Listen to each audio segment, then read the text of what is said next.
Ryan, do you want to lead off on what you were trying to accomplish on these pages? And then Jay, you want to talk a little bit about what you did, and also for people who are not familiar, why you're using a blue pencil. When Grant and I saw Jay's art, one of the things we loved about what he did is everything he does is extremely cinematic. So for us as filmmakers, first, seeing what Jay, the way that he drew, his framing, his composition, everything felt like you were watching a movie. So the goal sort of setting out was like, let's make a very cinematic comic book. From a story standpoint, this is an introduction to the world. It's an introduction to the monster.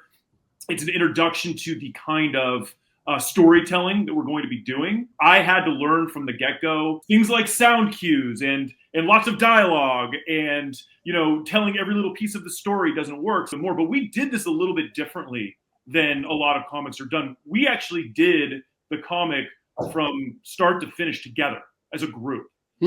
So we would say we had the story points, and then Jay would come in and he'd sketch and be like, how about this? And how about we do this? And then he'd do it in like this really brief kind of cool pencil, art. And we go like, oh, that's interesting. And then and we basically kept boiling down the story to the most essential components. And then once we had that idea, we then move on to the next set of pages, which is tell the next piece of the story. So that's what this is. This is also, I think, setting up one of the bigger themes in our story, which is that David and Goliath, the big guy versus the little guy sort of dynamic, which is a huge thematic through line to what we're doing in the story.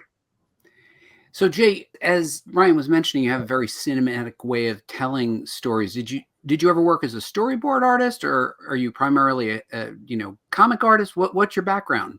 So I was a storyboard artist forever. Yeah, my whole career was in like cinema and making movies, being a storyboard artist, directing music videos. And I loved comics, and I grew up on comics. I was like raised on comics. So it was like something I was always wanting to do, but I was just in a different world. But when I was doing this and they were telling me about the Behemoth project, I was like, this is amazing. What if we just do it? We just hang out and I'll sketch, almost like when I do storyboards.